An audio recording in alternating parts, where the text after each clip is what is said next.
So தயவு செய்து bilateral knee replacement பண்ணவே பண்ணாதீங்க நீங்கள் ரைட் கேண்டிடேட்டாக இல்லைனா. ஸோ பேஷண்ட்ஸ் என்கிட்ட காமனாக கேட்குறது வந்து, சார் யூனிலேட்ரல் நீ ரீப்ளேஸ்மெண்ட்டா இல்லை பைலேட்ரல் நீ ரீப்ளேஸ்மெண்ட்டா அப்படின்னா அட் அ டைம் ஒரு கால் ஆப்ரேட் பண்ணிக்கலாமா இல்லை ரெண்டு காலையுமே ஆப்ரேட் பண்ணிக்கலாமா?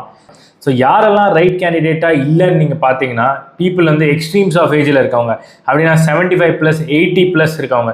இந்த ஏஜ் குரூப்பில் அன்லெஸ் யூர் அன் அவுட்லயர் அப்படின்னா உங்களுக்கு உங்கள் எக்ஸ்ட்ரீம்லி குட் ஹார்ட் ஃபிட்னஸ் இருக்குது, லங்ஸ் ஃபிட்னஸ் இருக்குது, யூஆர் அன் எக்ஸ்ட்ரீம்லி ஃபிட் பர்சன்னா பைலேட்ரல் கன்சிடர் பண்ணலாம். இல்லைனா உங்களுக்கு ஒரு கால் அட் அ டைம் பண்ணுறதே பெட்டர்.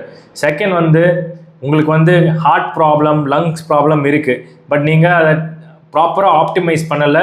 உங்களோட டே டு டே லைஃபுக்கு நீங்கள் நார்மலாக நடந்து போகிறது, கடைக்கு போகிறதுக்கெல்லாம் you have the fitness. But operation முடிச்சுட்டு ஒரு ரீஹேப்ன்ற ஃபேஸ் இருக்குது.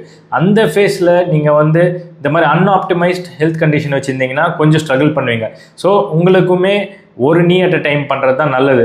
ஸோ நார்மலாக ப்ராசஸ் என்னன்னு பார்த்தீங்கன்னா, anaesthesia doctor, heart doctor, lungs doctor எல்லாமே உங்களை ஆப்ரேஷனுக்கு முன்னே அசஸ் பண்ணுவாங்க.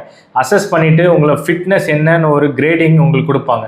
ஸோ அதுதான் உங்களோட ரிஸ்க்கை வந்து ஸ்ட்ராட்டிஃபை பண்ணும். So based on that you should take a call. என்னை பொறுத்த வரைக்கும் ஃபிட்னஸ்க்கு ஈக்குவலாக இன்னொரு இம்பார்ட்டன்ட் ஃபேக்டர் என்னன்னு பார்த்தீங்கன்னா, உங்களுக்கு வீட்டில் எந்த அளவுக்கு சப்போர்ட் இருக்குது. நீ ரீப்ளேஸ்மெண்ட் பேஷண்ட்ஸ் பார்த்தீங்கன்னா யூஸ்வலாக 60+ இருப்பாங்க, அவங்களோட பார்ட்னர் வந்து 65+ இருக்கலாம். ஸோ அந்த மாதிரி சமயத்தில் உங்களுக்கு வேறு யாரும் வீட்டில் இல்லை, உங்கள் பசங்க அப்ராடில் இருக்காங்கன்னா நீங்கள் 2 காலமே பண்ணிங்கன்னா 2 காலம் வெயிட் ஆகிடும். ஸோ உங்களுக்கு பெட்லேருந்து எழறதுக்கு, கொஞ்சம் எழுந்து பாத்ரூம் போகிறதுக்கு எல்லாம் கொஞ்சம் ஹெல்ப் தேவைப்படும். ஸோ இந்த மாதிரி பீப்புளுக்கு 1 leg அட் அ டைம் பண்ணால் மோர் ஸ்மூதர் ரிகவரி இருக்கும். ஃபிட்னஸ் இருக்குது, பட் எனக்கு 2 காலம் அட் அ டைம் தான் பண்ணிப்பேன், வீட்டில் சப்போர்ட் இல்லைன்னா அனதர் ஆப்ஷன் உங்களுக்கு வந்து கேர்டேக்கர் மாதிரி யாருன்னா அரேஞ்ச் பண்ணிக்கணும். அந்த மாதிரி இருந்தால் நீங்கள் டெஃபினட்டாக பைலேட்ரல் பண்ணிக்கலாம். ஸோ அவசரப்பட்டு காசு சேவ் ஆகுது, இல்லை ஒரே டைமில் நான் இந்த டிஃபிகல்ட் எக்ஸ்பீரியன்ஸை முடிச்சுக்கிறேன்னு சொல்லிட்டு தயவு செய்து கஷ்டப்படாதீங்க.